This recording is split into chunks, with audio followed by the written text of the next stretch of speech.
এই ভালো করে টেপ মেলা দিন দান্দা পাতি নাই আমার। বারে বারে কথা বলো না। শাড়িতেও খুব সুন্দর লাগতেছে, খুবই সুন্দর লাগতেছে তোমার। ওই যে আমদার সাহেবের মাইয়েটার দেখলাম একটা পোলার লগে ঘরের মধ্যে ঢুকলে। আপনি জানেন না আমদার সাহেব তো মায়ের বিয়ে দিতেছে। মাইয়ের বিয়ে দিতেছে মানে তুই জানলি কেমনে? ওই সাবাল তো মায়ের সাথে একই রুমই থাকে, রাস্তাঘাটে আতাআতি করে, দেখলি বুঝা যায় যে বিয়ে দিয়েছে। ওরে দান্দা পাইছি রে। এই আমদার সাহেবের মাইয়ের তো 18 বছর হয় না, এর মধ্যে বিয়ে দিতেছে। পুলিশ বলা, তাড়াতাড়ি পুলিশ। 18 হয়নি তো আপনার সমস্যা কি? আমার সমস্যা তুই বোঝো না?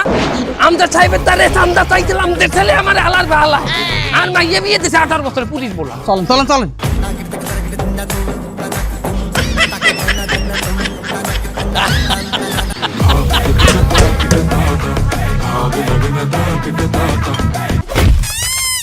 মাইয়াকে বাল্য বিবাহ দেওয়ার অপরাধে আপনাকে গ্রেফতার করা হইলো।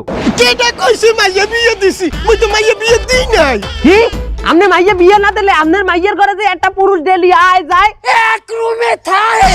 কোথায়? ওইটা আমার মাইয়ার বয়ফ্রেন্ড, ওরা এক লোকে প্রেম হরে।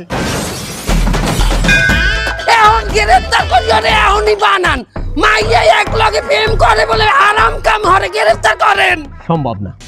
কেন বাবা? প্রেম একটা আপেক্ষিক জিনিস, আইন দিয়ে সেটাকে আটকানো যায় না। সে যদি বিয়ে করতো হেলে না হয় আমরা তাকে গ্রেফতার করতে পারতাম। প্রেমের সম্বন্ধে কোনো আইনে কিছু বাধা নাই। এটা আপনি কেমন কথা কইলেন ইন্সপেক্টর সাহেব? হ্যাঁ, হালাল ভাবে বিয়ে করিয়ে থাকলে এটারে বাল্য বিবাহ কইতেছেন অল্প বয়সে। আরে এখন এক লগে প্রেম করে এক লগে রুমে থাকে, এটার লগে কোনো আইন নাই। দুঃখিত, আমাদের হাতে কিছু নাই, চলো সেন্টারি। আরে আল্লাহ, হালাল কাজে আইন আছে, হারাম কাজের লোকে হলো কোনো আইন নেই, দেখছো?